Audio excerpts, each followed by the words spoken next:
नमस्कार विद्यार्थियों, स्वागत है आप सभी का एएसएल परिवार की लेटेस्ट क्लास में। आज की क्लास में हम सॉल्व करेंगे प्रश्नावली 13.5 के बाकी के क्वेश्चंस। कल की क्लास में हमने यह देखा था कि घनाभ का आयतन किस तरह से निकाला जाता है, घन का आयतन किस तरह से निकाला जाता है। यदि कल की क्लास को मैं एक बार समराइज करूं तो हमने कल यह देखा था कि जो आपका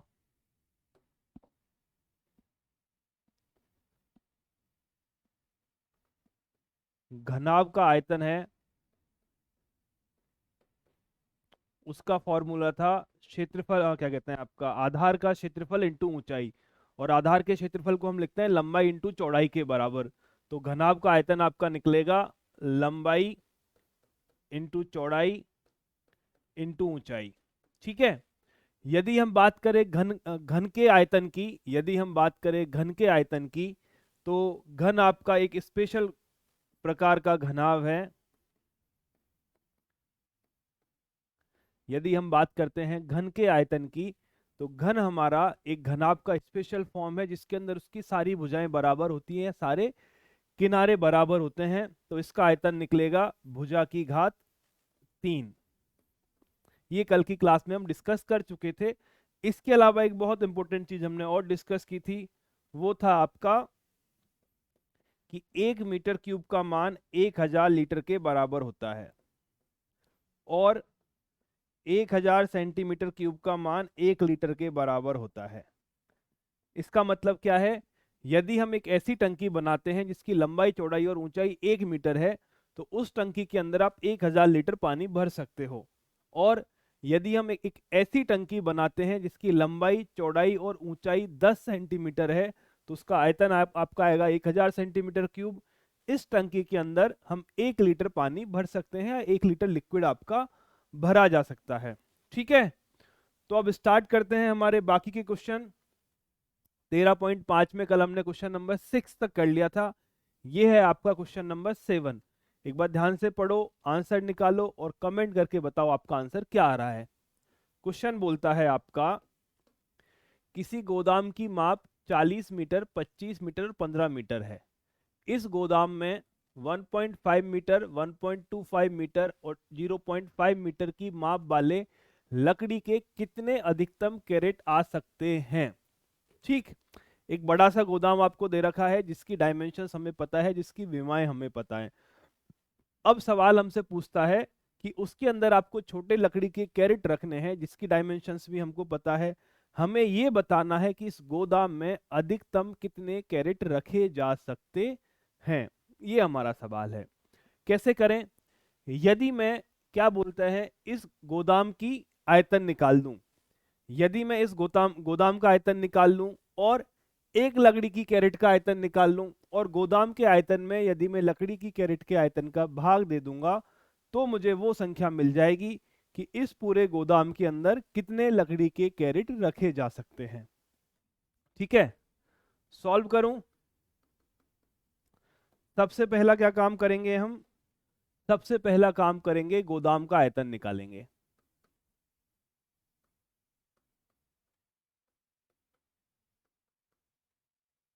कितना होगा? लंबाई इंटू चौड़ाई इंटू ऊंचाई।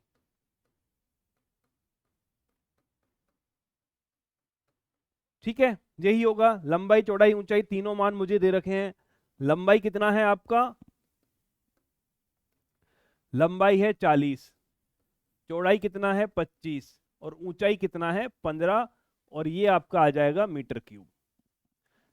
गोदाम का आयतन कितना आ गया आपका? 40 इंटू 25 इंटू 15 मीटर क्यूब। चाहो तो आप इसको सॉल्व कर सकते हो और चाहो तो हम बाद में भी सॉल्व कर लेंगे, क्योंकि काटने में समय, क्या कहते हैं, अपने को थोड़ी सी सहूलियत रहेगी।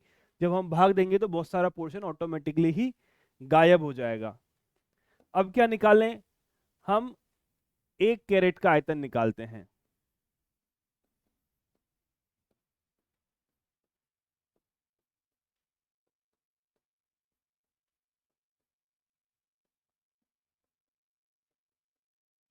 ये भी क्या होगा? ये भी लंबाई इंटू चौड़ाई इंटू ऊंचाई के गुणनफल के बराबर होगा। ठीक। क्या तीनों मान आपको पता है? तीनों मान हमें पता है। क्या वैल्यू निकलेगी? 1.5 गुना 1.25 गुणा 0.5 मीटर क्यूब। ठीक, पूरे गोदाम का आयतन हमने निकाल लिया, एक क्रेट का आयतन हमने निकाल लिया। हमें पता लगाना है कि इस गोदाम में अधिकतम कितने क्रेट रखे जा सकते हैं। क्या करो, गोदाम के आयतन में एक क्रेट के आयतन का भाग दे दो।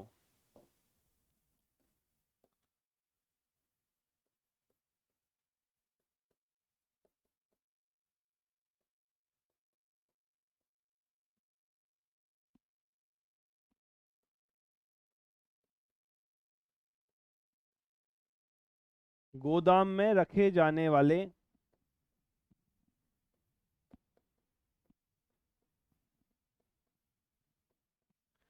अधिकतम क्रेट की संख्या।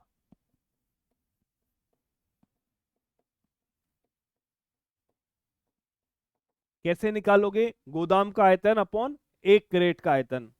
कैसे निकालोगे?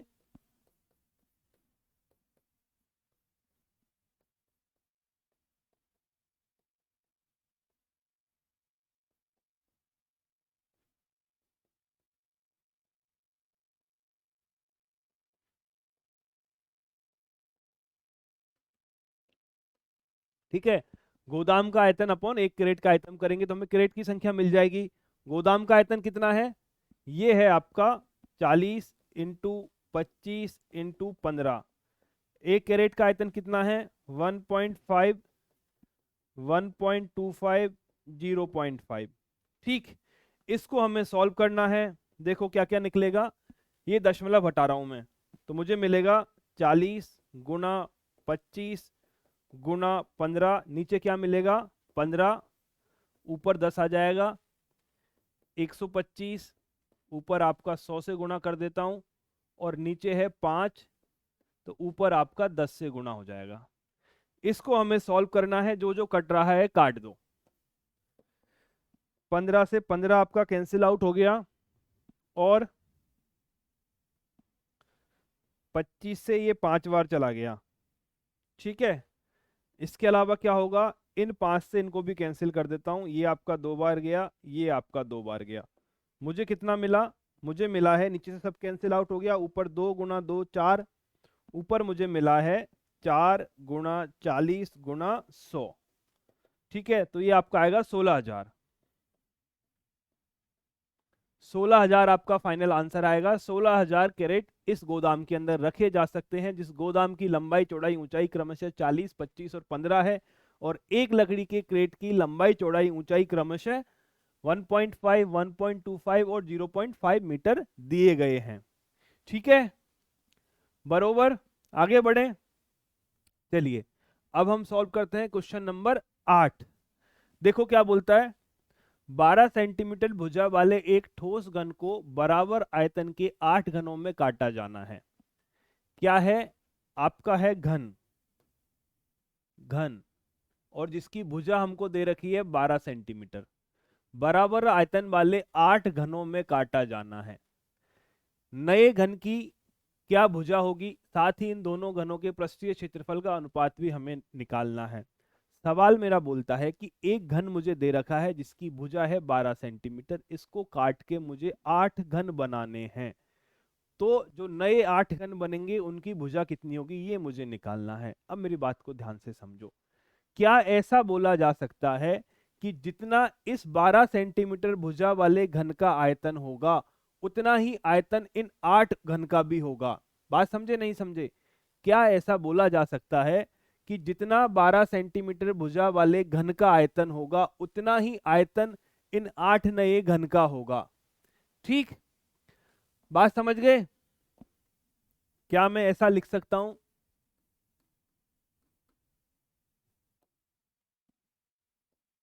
निकालना क्या है? भुजा निकालनी है। माना नए घन की भुजा बराबर x सेंटीमीटर है। ठीक है, अब देखिए, अब क्या कर रहा हूं मैं लगा रहा हूं प्रश्नानुसार। क्या दिया गया है प्रश्न में? प्रश्न में दिया गया है आपको कि 12 सेंटीमीटर भुजा वाले घन का आयतन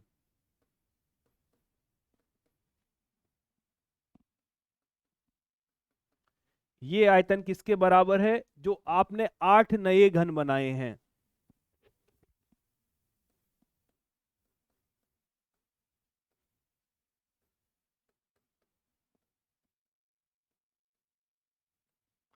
ठीक है,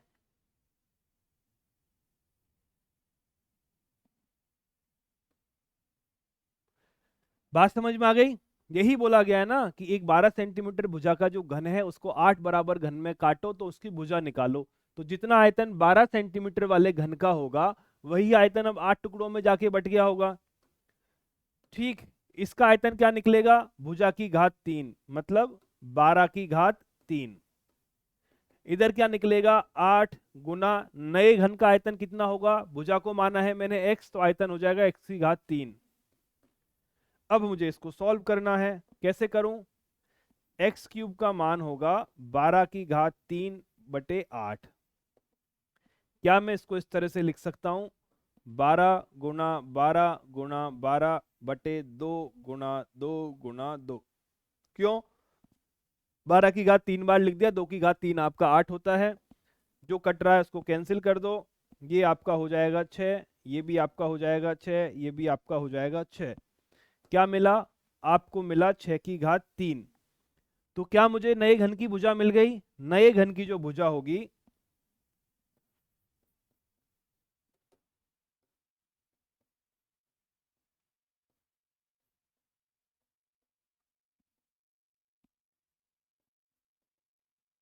6 सेंटीमीटर। नए घन की भुजा कितनी होगी? 6 सेंटीमीटर। क्वेश्चन का मेरा एक पोर्शन सॉल्व हो गया है। अब आगे बढ़ते हैं। आगे क्या बोलता है? इन दोनों घनों के पृष्ठीय क्षेत्रफलों का अनुपात भी ज्ञात कीजिए। क्या ज्ञात करना है मुझे?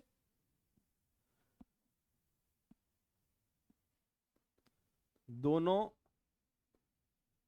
घनों के पृष्ठीय क्षेत्रफल का अनुपात कितना होगा? घन का पृष्ठीय क्षेत्रफल क्या होता है? घन का पृष्ठीय क्षेत्रफल होता है 6 इंटू भुजा स्क्वायर। एक पृष्ठ का क्षेत्रफल आपका भुजा स्क्वायर आ जाएगा, घन में 6 पृष्ठ है, 6 भुजा स्क्वायर आ जाएगा। तो ये आपका निकलेगा 6 इंटू भुजा 1 का स्क्वायर बटे 6 इंटू भुजा 2 का स्क्वायर। ठीक है, वैल्यू पुट करो। 6 से 6 तो आप कैंसिल आउट कर दो यहां पर ही। कितना मिलेगा? आपको मिलेगा, भुजा 1 है आपकी 12, तो 12 का स्क्वायर अपॉन 6 का स्क्वायर। क्या मिलेगा? 12 गुना 12 अपॉन 6 गुना 6। दो दो बार कट गया, मतलब 4/1, मतलब आपका आएगा 4:1। ठीक है, दोनों घनों के जो पृष्ठीय क्षेत्रफल का अनुपात आएगा वो 4:1 आएगा। क्यों आएगा? क्योंकि पृष्ठीय क्षेत्रफल का फॉर्मूला हमें पता है, 6 इंटू भुजा स्क्वायर होता है। और जब आपका क्या कितना है, 6 से 6 कैंसिल हो जाएगा।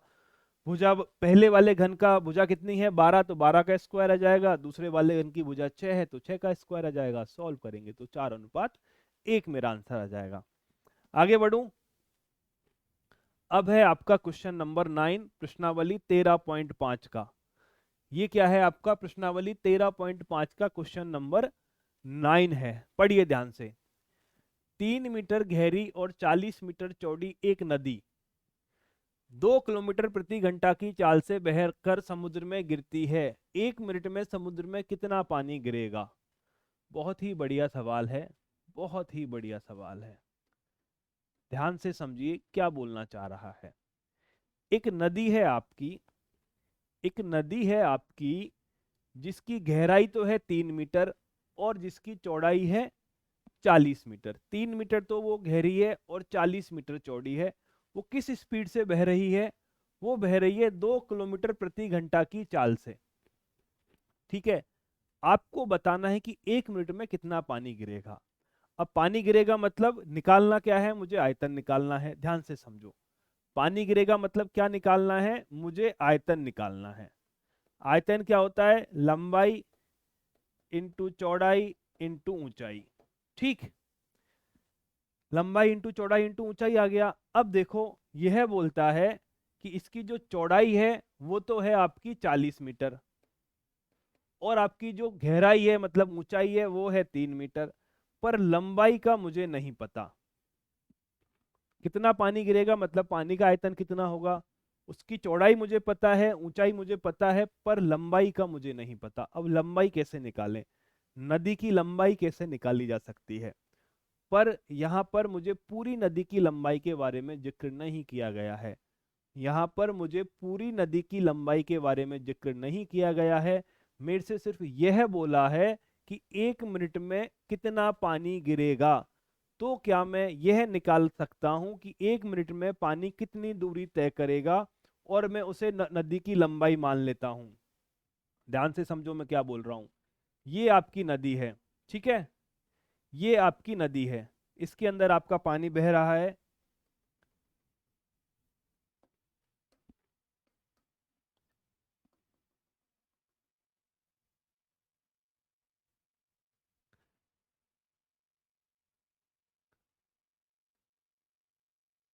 और ये पानी जाके आपका समुद्र में मिल रहा है,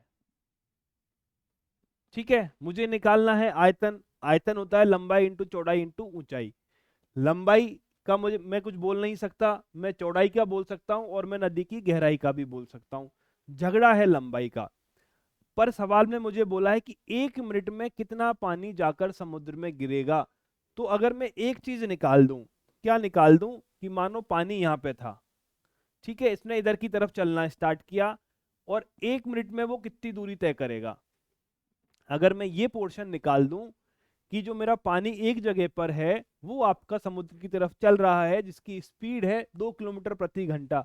तो अगर मैं इतना निकाल दूं कि 1 मिनट में पानी ने इतनी दूरी तय की है, अगर मैं ये निकाल दूं कि यहां से लेके यहां तक चलने में उसको 1 मिनट का टाइम लगा है, ठीक है, इतना ब्लॉक है जो 1 मिनट के अंदर आपका क्या कहते हैं नदी में गिर जाएगा। इतना जो पोर्शन है हमारा वह वो पोर्शन है जो 1 मिनट के अंदर आपका नदी में जाकर गिर जाएगा। तो इस लंबाई को मैं ले लूं किसके बराबर, 1 मिनट की लंबाई के बराबर। और ये चौड़ाई मेरे पास आ जाएगी, चौड़ाई कितनी है, 40 मीटर। और जो आपकी गहराई है नीचे की तरफ वो आपकी आई जानी है, 3 मीटर। तो क्या मैं यह निकाल पाऊंगा कि इतना पानी आपका समुद्र के अंदर चला गया। बात को समझे या नहीं समझे, ठीक है।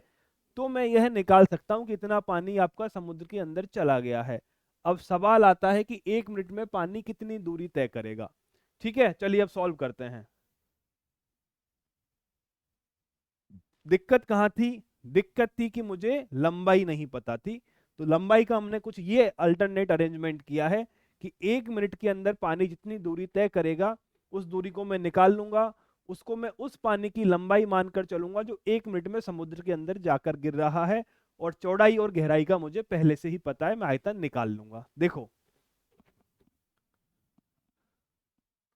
पानी की चाल 2 किलोमीटर प्रति घंटा, ठीक है। पानी की चाल कितनी है, 2 किलोमीटर प्रति घंटा। अब अगर इसको मैं मीटर प्रति मिनट में भी कन्वर्ट करूं तो ये आपका आ गया 1000 मीटर, और ये आपका आ गया 60 मिनट। ये आपकी मीटर प्रति मिनट हो जाएगी। ठीक, सॉल्व कर लीजिए। कितना आया, ये मान आपका आ गया, 2 से 2 कैंसिल हो जाएगा, नीचे 3 बचेगा।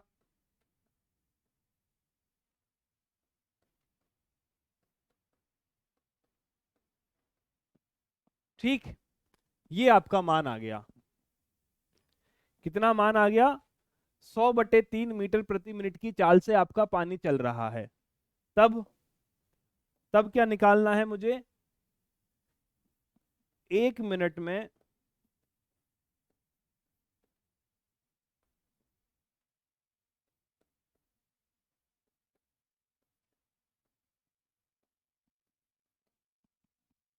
पानी द्वारा तय दूरी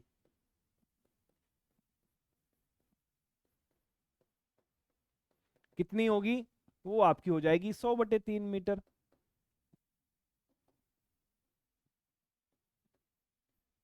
ठीक है, दूरी क्या होता है, चाल इंटू समय। दूरी का मान कितना है, चाल इंटू समय। अगर आप इसको 1 मिनट से गुना भी कर दोगे तो क्या निकलना है, इसे लिख दो। ऐसे लिख दो, 100/3 गुणा 1 बराबर 100/3 मीटर। 1 मिनट में पानी जितनी दूरी तय करेगा वो आपकी 100/3 मीटर है। अब मुझे पानी का आयतन निकालना है। मेरे पास तीनों चीजें आ चुकी हैं, मेरे पास सारा मान आ चुका है। 1 मिनट में समुद्र में गिरने वाले पानी का आयतन,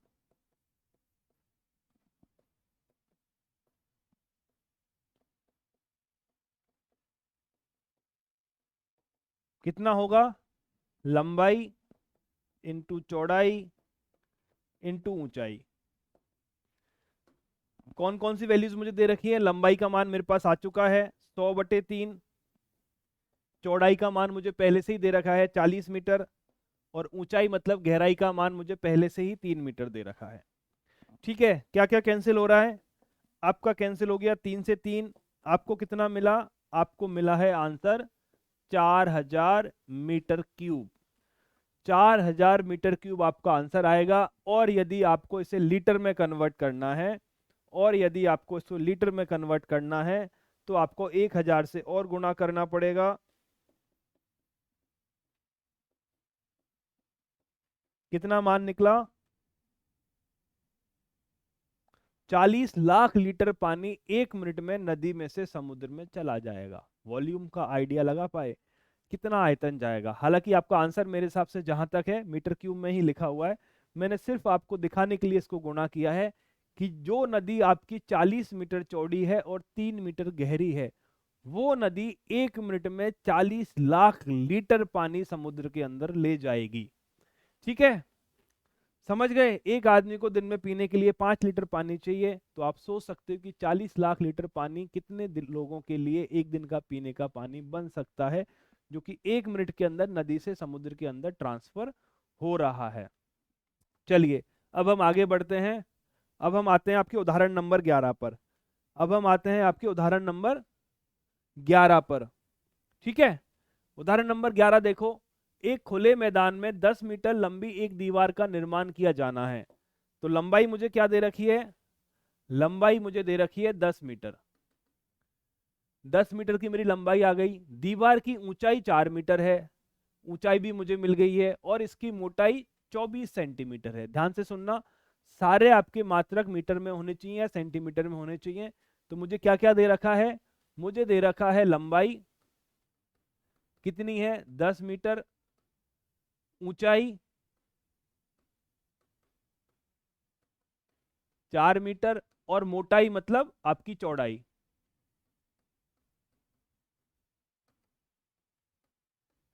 24 सेंटीमीटर मतलब 0.24 मीटर। ठीक है, यदि इस दीवार को 24 सेंटीमीटर गुना 12 सेंटीमीटर गुना 8 सेंटीमीटर विमाव वाली ईंटों से बनाया जाना है, तो इसके लिए कितनी ईंटों की आवश्यकता पड़ेगी? बात यह है कि एक दीवार आपको बनानी है जिसकी लंबाई चौड़ाई ऊंचाई आपको पता है, मतलब उस दीवार का आयतन हमें पता है। वो दीवार ईंटों से मिलकर बनेगी। एक ईंट की लंबाई चौड़ाई ऊंचाई भी हमें पता है, मतलब एक ईंट का आयतन भी हमें पता है। हमें यह निकालना है कि टोटल कितनी ईंटों की जरूरत आपको पड़ेगी। मतलब यदि मैं दीवार का आयतन निकाल लूं और मैं एक ईंट का आयतन निकाल लूं और एक ईंट के आयतन का दीवार के आयतन में भाग दे दूं, तो क्या मुझे ईंटों की संख्या मिलेगी या नहीं? हाँ या ना में जवाब दो। ठीक है, इसकी भी जरूरत है नहीं, कोई बात नहीं, लिख दिया है, कोई बात नहीं। ठीक है, हम निकालते हैं दीवार का आयतन।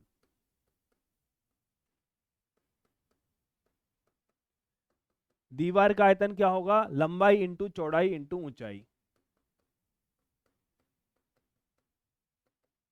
ठीक, वैल्यू पुट करो। लंबाई कितनी है? लंबाई है आपकी 10 मीटर। चौड़ाई कितनी है? चौड़ाई है आपकी 24 सेंटीमीटर मतलब 0.24 मीटर। और ऊंचाई कितनी है? ऊंचाई है आपकी 4 मीटर। ये आयतन आपका आ गया मीटर क्यूब में। ये आयतन किस में आ गया आपका? मीटर क्यूब में। पर मेरा ईंट का जो विमाएं है, ईंट के जो क्या कहते हैं लंबाई चौड़ाई ऊंचाई है, वो सेंटीमीटर में दे रखी है, तो मुझे इसे भी सेंटीमीटर में कन्वर्ट करना पड़ेगा। तो मैंने क्या किया? 10 गुणा 0.24 गुणा 4 गुणा 100 गुणा 100 सेंटीमीटर क्यूब कर दिया। ऐसा क्यों किया? क्योंकि 1 मीटर में 100 सेंटीमीटर होते हैं। क्यों किया? क्योंकि 1 मीटर इक्वल्स टू 100 सेंटीमीटर। ठीक, यहां पर मीटर क्यूब दे रखा है, मतलब एक बार मीटर, दो बार मीटर, तीन बार मीटर गुना हो रहा है। तो मीटर क्यूब को मुझे सेंटीमीटर क्यूब में बदलना है। तो एक बार 100 से गुणा करूंगा, दो बार 100 से गुणा करूंगा, तीन बार 100 से गुणा करूंगा, सेंटीमीटर क्यूब में मेरा आयतन निकल जाएगा। आगे सॉल्व करें, 24 की जीरो हट गई, तो ये आपका आ गया 40 गुणा 24 गुणा 100 गुणा 100 सेंटीमीटर क्यूब। ठीक, आगे क्या निकालना है? आगे मुझे निकालना है एक ईंट का आयतन।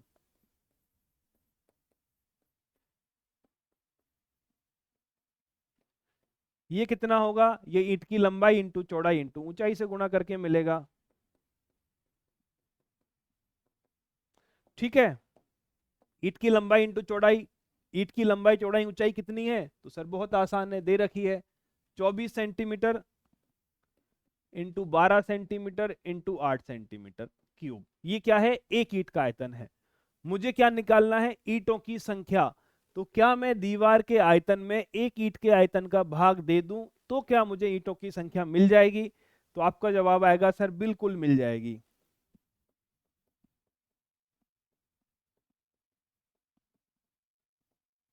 क्या होगी ईंटों की संख्या? दीवार का आयतन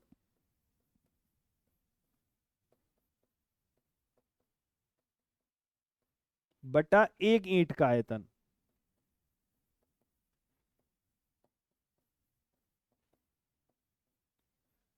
वैल्यू रिप्लेस कर दो। दीवार का आयतन कितना है?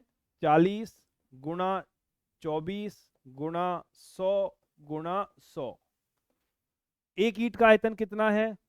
24 गुणा 12 गुणा 8। अब देखो क्या क्या सॉल्व हो रहा है।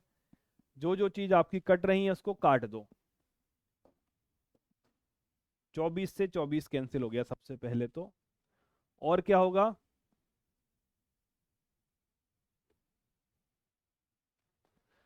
अगर मैं 4 से काटूंगा तो ये 3 बार चला गया, ये आपका 10 बार चला गया। ठीक है, अगर मैंने 4 से काटा, ये आपका 10 बार चला गया, ये 3 बार चला गया, मेरे पास 8 बचा है। अगर मैं 8 को कैंसिल आउट करूंगा तो ये तो 5 बार चल जाएगा, और 100 में अगर मैं 4 का भाग दूंगा तो 25 बार जाएगा। 100 में अगर मैं 4 का भाग दूंगा तो 25 बार जाएगा। तो फाइनल जो मुझे मिलेगा वो आपका मिलेगा 125 गुणा 100 बटे 3, मतलब 12,500 में मुझे 3 का भाग देना है। क्या देना है? 12,500 में 3 का भाग दूंगा। 4 बार गया, एक बार गया 10, 3 बार गया,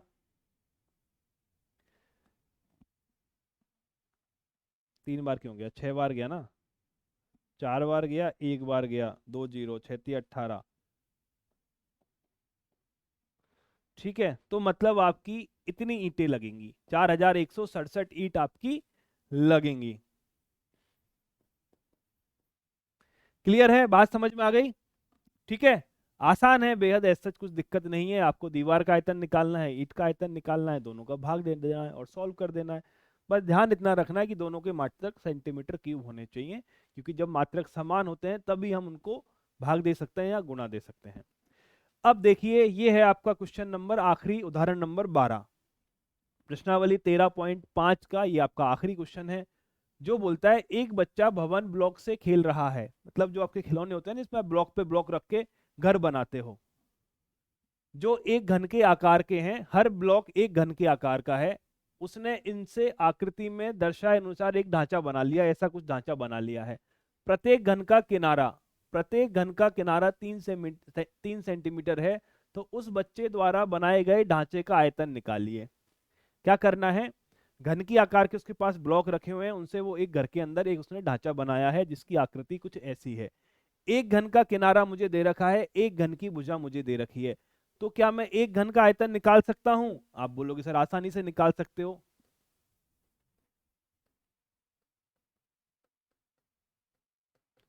एक घन का आयतन क्या होगा? भुजा की घात 3। भुजा कितनी है? 3। मतलब 3 की घात 3 मतलब 27। ठीक है, कितने घन है टोटल? 1 2 3 4 5 6 7 8 9 10 11 12 13 14 15। तब मुझे क्या निकालना है? 15 घनों का आयतन।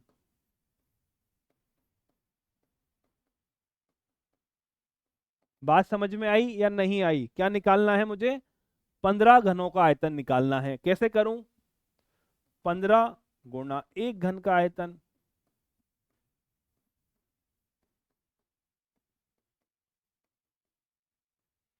ऐसे ही निकलेगा ना, 15 गुना 1 घन का आयतन। वैल्यूज रिप्लेस कर दो, ये आपकी 15 आ गई, 1 घन का आयतन 27 है। सॉल्व करो, 15 सत्ते 105, 30 40 सेंटीमीटर क्यूब। सेंटीमीटर क्यूब, तो 405 सेंटीमीटर क्यूब आयतन होगा ऐसे 15 घनों का। तो ये था आपका प्रश्नावली 13.5 का आखिरी क्वेश्चन। प्रश्नावली 13.5 में हमने यह देखा है कि किसी घन का और किसी घनाभ का आयतन किस तरह से निकाला जाता है, आयतन हम किसे कहते हैं, और इस प्रश्नावली के ऑलमोस्ट सारे क्वेश्चन और उदाहरण हमने सॉल्व कर लिए हैं। नेक्स्ट क्लास में हम देखेंगे कि आपका बेलन का आयतन किस तरह से निकाला जाता है, और उससे जुड़े हुए सवालों को सॉल्व करेंगे, जो कि आपकी है प्रश्नावली 13.6। ठीक है, तो फिर आज की क्लास को हम यहीं पे विराम देते हैं और कल मिलते हैं शाम को 3 बजे की क्लास में।